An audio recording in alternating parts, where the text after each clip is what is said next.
Amerindian Heritage Month is launched under the theme Improving Our Nation to Move Towards Unity. President Barra Jagdeo says Guyana has been host to the biggest Carry Festa ever as he brought the curtains of the 10th festival down. And the police had to intervene today as angry parents seeking transfers and placements flocked the Ministry of Education. Details of these and other stories, business news, judiciary and of course the latest sporting action in the Diamond Mineral Water NNC Sport News after this.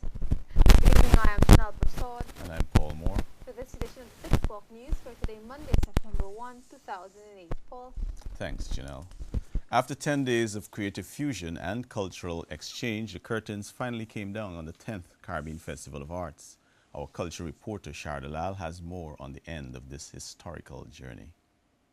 Night of reflection and bonding as Guyana and the rest of the Caribbean reminisce on the past 10 days of the Caribbean's largest Festival of the Arts. From the opening ceremony to the symposia, performing arts and various exhibitions, it has been a truly historical and life-changing moment for patrons and participants alike. And while many thought Guyana couldn't possibly pull off the festival, last evening's ceremony was a positive indication of what can be achieved when there is unity.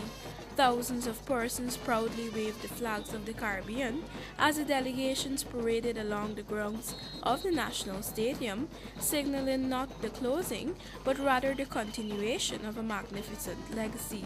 Several Caribbean countries also gave a unique insight into their rich cultural practices.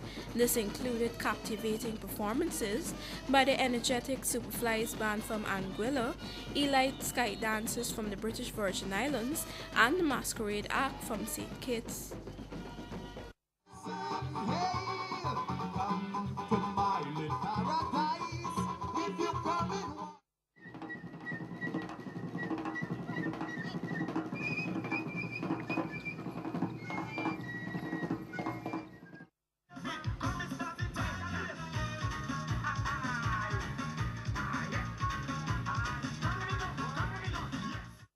Persons were also taken through the journey of Carry Festa by 10 ladies who were dressed to reflect the themes of the past. However, it was Bajan poet Adrian Green who sent the audience into a whirlwind with his rendition of the spoken word.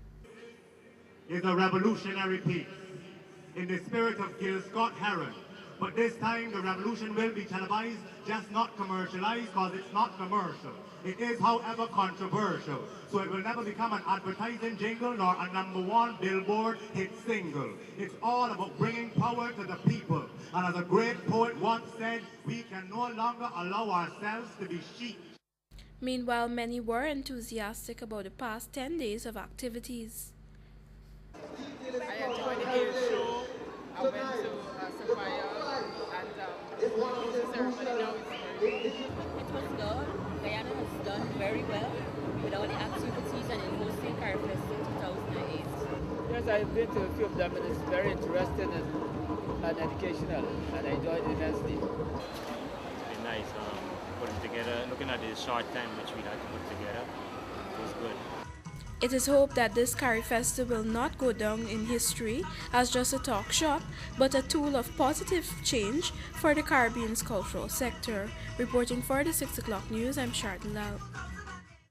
Well, President Barra Jagdeo says Guyana has been host to the biggest Carry Festa ever as he brought the curtains of Carry Festa 10 down at the National Stadium.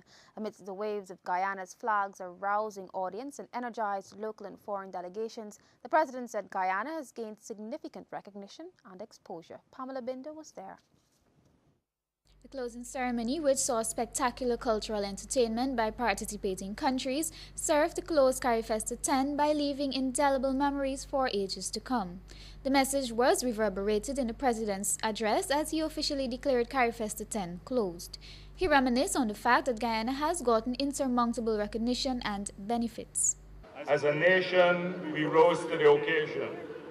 We did ourselves proud. We created a Carry Festa to remember, the biggest Carry Festa ever.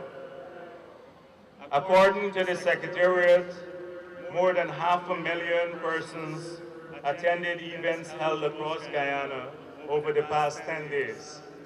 Several thousand hotel beds were filled, and our country gained tremendous exposure. He says too that as Guyana goes back to its mundane tasks, the times will not be forgotten. And for this, he expressed gratitude to the CARIFESTA Secretariat for its successful management of CARIFESTA 10. I cannot express the fullness of my appreciation for your extraordinary efforts.